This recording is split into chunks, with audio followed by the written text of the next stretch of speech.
Plants are all around us, and for as long as there have been people, people have asked questions about the universe, the really big questions. Where do we come from? Where are we going to? Why are things the way they are?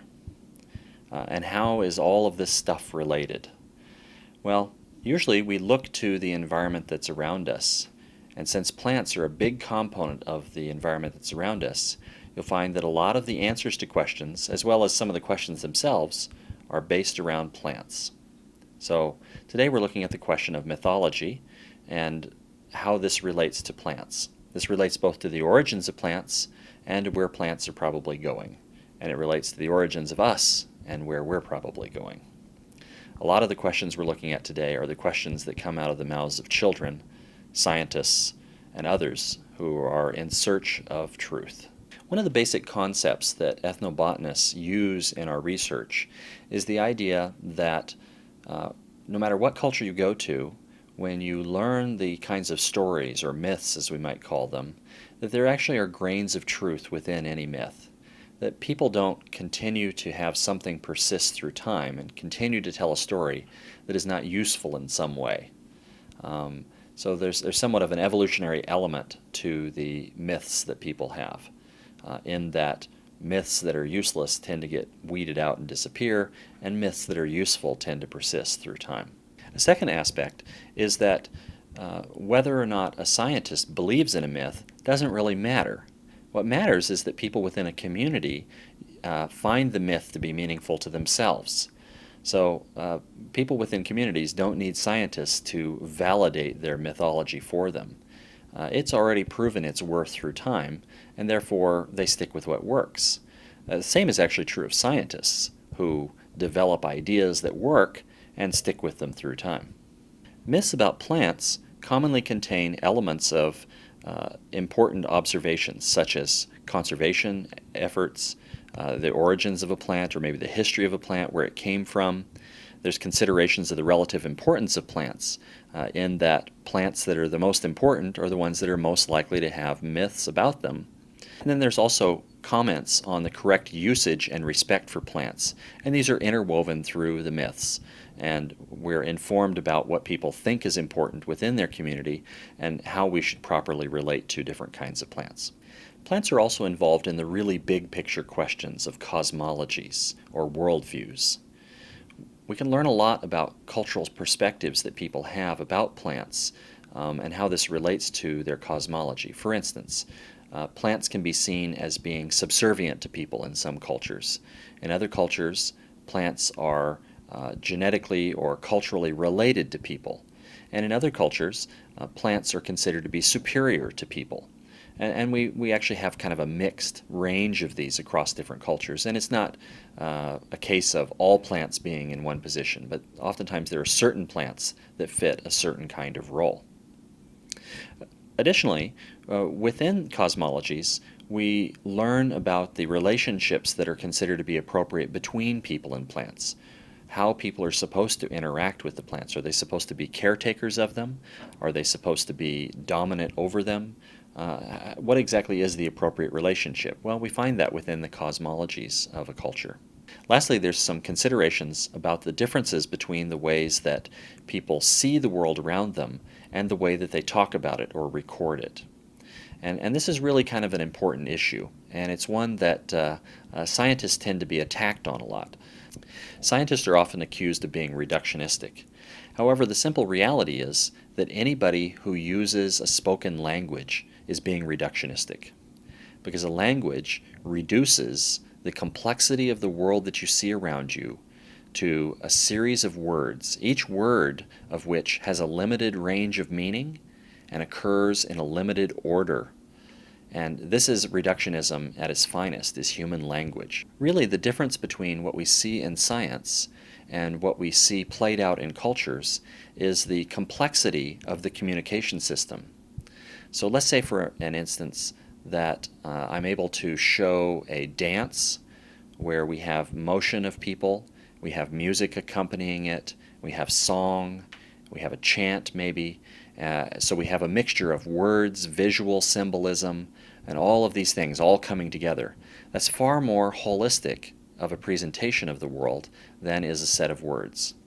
However, most societies, including the Society of Science, are limited to words. And so within any cosmology, there's a reductionism that occurs when you go from what people experience and see to what they say and write down.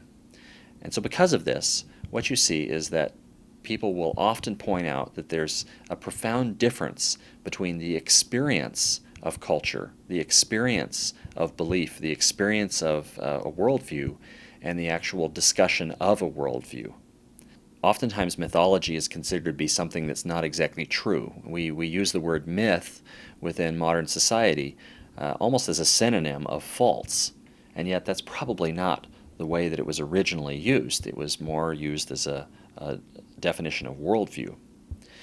Science, on the other hand, has gained the persona of being the truth, or being some kind of absolute, or somehow being different. The simple reality of the situation is that every culture on Earth has a science, and in fact it probably has many sciences that are contained within it, and it has certain individuals who act as scientists within its world. As part of the core elements of science, we have a basic belief about how the world works. We have a set of knowledge that can be learned and passed down, and we have systems for acquiring new knowledge and evaluating how it fits into the grand scheme of things. And it turns out that this is actually true of what we would label as mythology. It represents a system of looking at the world, thinking about the world, asking questions, finding new information, and making it fit in. There's quite a few different roles that mythology plays within a culture. Mythology, particularly mythology about plants, can be used to explain basic origins. Where do people come from, or where does a plant come from? Where does an idea come from? It can be used as part of the understanding of the organization of daily life. At what time should we do different tasks? How should we live our lives? What's appropriate behavior? What's inappropriate behavior?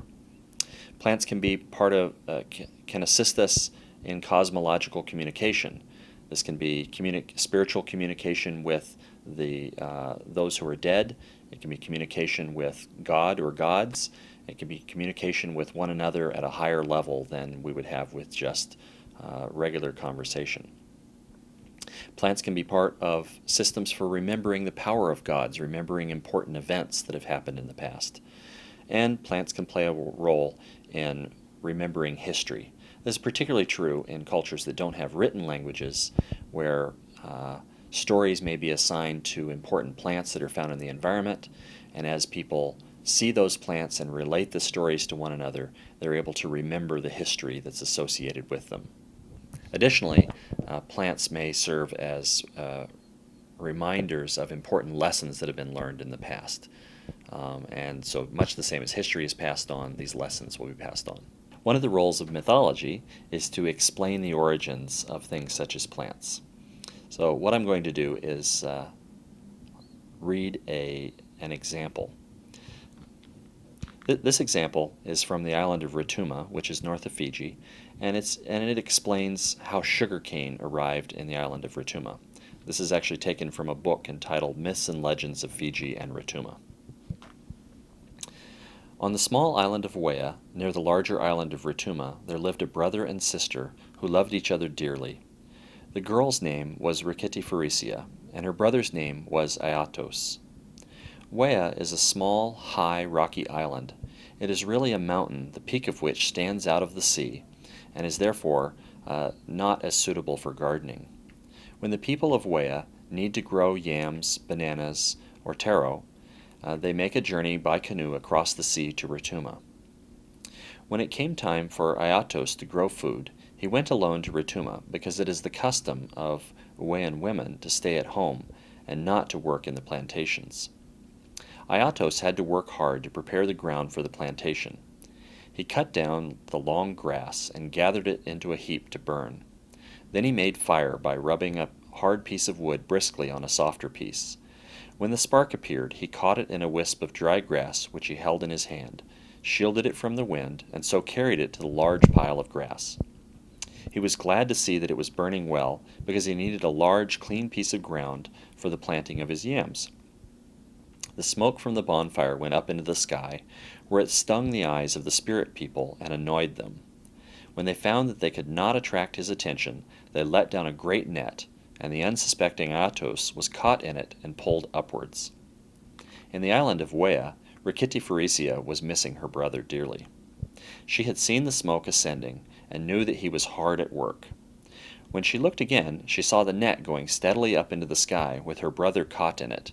"Aiatos, Aiatos," she called at the top of her voice. "Come back, come back!" But Aiatos could not come back.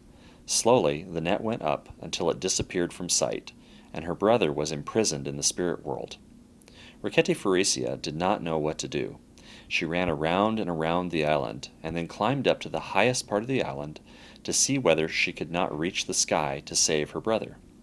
When she got there, the sky still lay far above her. She sat down and cried, beating her heels up and down in her distress. In this way, she made 2 depressions in the mountain, which were later filled with water. These 2 ponds can be seen on Wea to this very day, and in fact I have seen them. Aiatos was even more miserable than his sister. He found no comfort or joy in the spirit world of the sky, and longed to return to his home and his sister. The spirits had told him that whatever he did, he must not open the windows of his spirit home, but at length he disobeyed them.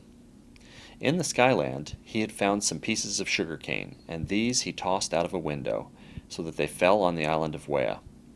They lay on the mountain top, close to where Rikitiphoresia was, beating her heels on the ground. Her eyes were so full of tears that she did not notice the sugar cane that had fallen behind her. Aiatos also cried so much that the spirits grew tired of the sound of his voice. "All right, Aiatos," they said, "we'll be glad to get rid of you. Go quickly." They lowered him in the net, and he landed on the mountain peak of Wea. There was his sister not far from him. He put out his arms to embrace her, but discovered that she had turned into dust. And as he embraced the image that had once been his beloved sister, he also turned into dusty soil. A long time afterwards, the people of Wea ascended the mountain. They saw the 2 heaps of dust, which were all that remained of Aiatos and Rikitiphoresia, and behind them the pieces of sugar cane that had been thrown down from the spirit world in the sky. They picked them up and took them over to the main island of Rotuma, where the soil was so much more fertile. There they were planted, and so sugar cane was introduced to Rotuma and grew in the food gardens together with yam and taro and cooking bananas and other plants. Whenever the people felt like it, they would take a juicy length of the sugar cane, peel off the bark, and suck the sweet syrup, spitting out the white pith. This was the gift that the brother and sister gave them, and which has always remained on Rotuma.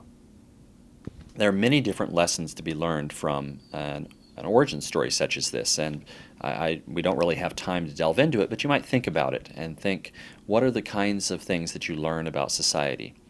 What have you learned about relationships? How do brothers and sisters relate to each other? How important is that kind of relationship? How do people relate to gods? What is the actual origin of sugarcane and probably other plants as well? How do gods respond to people when they hear people crying out for help? There's a lot to be learned within a short story such as this, and it teaches us and informs us about how people from Rotuma, or if we learned a different legend from another culture, how those people feel that they should interact with the environment around them and understand the plants. One of the key things is that once you learn a story like this, and you live in a community such as this, every time you see that plant, that story is going to come back to you. It's reinforced within your mind. And so when you've lived in a community and you've are a participant within a culture, and you know the stories of that culture, and those stories are plant-based, and those plants are all around you, when you look at the plants around you, you don't just see a plant. You see a reinforcement of lots of important lessons from life, and it happens constantly throughout your day. Plants are involved in the organization of daily lives and basically the cycles of daily lives. So there are many plants that actually inform us about the cycle of a day. For instance, probably many of you drank coffee or tea for breakfast. And probably many of you do not drink coffee or tea at many other times of the day. It's become, for many people in the modern world, a drink of mornings. It's a way to start your day. It's part of the cycle. Well, that's an example of a plant that is setting your clock.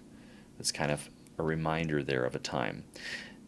However, what modern culture has lost, that many traditional cultures have not, is the mythology that's associated with the plants and why you would consume them at a certain time of the day. You might think about this and ask, why is it that we consume these plants at these times of day? It's not just because they help you wake up.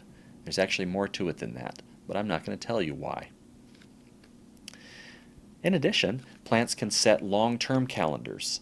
This could be plants that are associated with certain holidays or seasons, that when you see that plant, it reminds you of a season. It could be a cherry blossom that tells you what season it is, reminds you of something.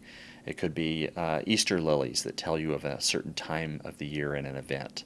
And there's a lot of mythology associated with the plants that help set these annual clocks. Plants also aid in cosmological communication. And this happens on at least two kinds of levels, or at least two extremes of a spectrum.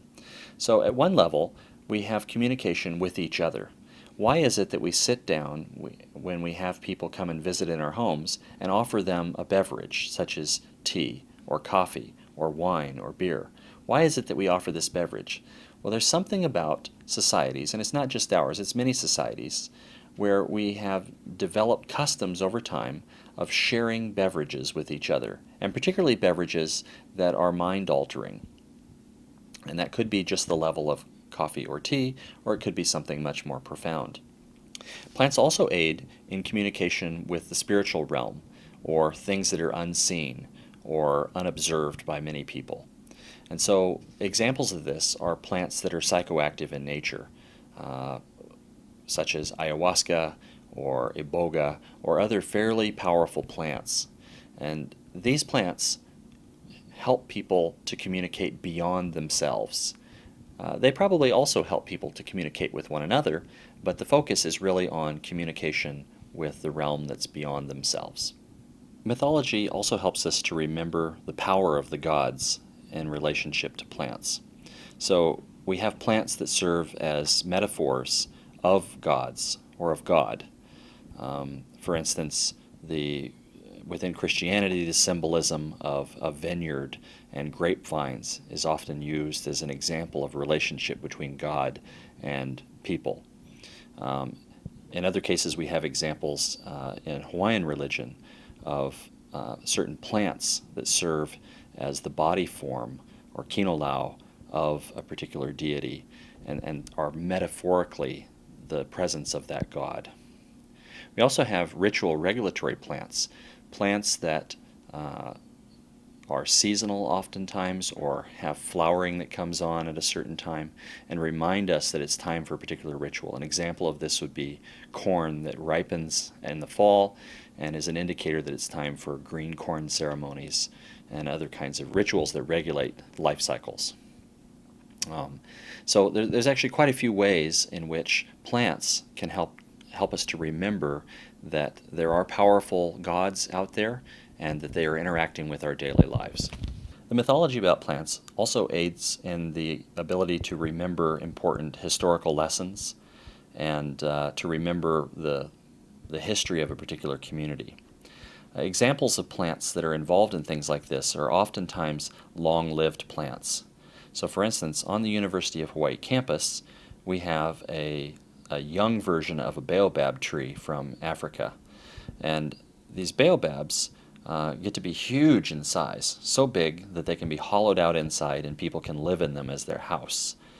These trees are in landscapes where they are clearly the largest object in the environment, and people are drawn to them. In addition, the trees serve as important food sources, sources of water, and as medicines. And so people are drawn to these in the landscape. These trees outlive most people, and because they serve as important markers in the landscape, it's very easy for people to find them. Many of these trees receive individual names and have stories that develop around them. They may be the stories of historical events that happened in the adjacent area, of people who lived in the area, and so on. A second category that's related to this is the category of representative plants. And I'll just give you a short example that should make this clear. Quite a few years ago, I lived on the island of Rotuma with my family, and so my wife and son and daughter were there. And when we were getting ready to leave the island, the family with which we were living said that they wanted to be able to communicate with us even though we weren't there, and they would always want to know how we were doing. And so what they did was, before we left, they brought out 4 young coconut trees and took us down to an area where they wanted to plant these, and we each dug a hole and planted a coconut tree. And then the tree was named after each one of us. So out on this island, there's a tree that has my name on it, and there's a tree with my wife's name and my son's name and my daughter's name. And whenever people think about us and they wonder how we're doing, they simply go and look at the tree. And if the tree is healthy and well, then they know that we are healthy and well. If the tree's not doing so hot, then they know that we're not doing so hot. And this serves as a representational plant. And there's lots of different kinds of representational plants. They're not all like I've just described. But this is a fairly common cultural phenomenon, to have a plant that represents a person. One of the things that I've seen commonly in modern society that kind of serves as the same kind of thing as a representational plant is a memorial plant. In many botanical gardens, representational plants are planted in memory of a dear friend or relative.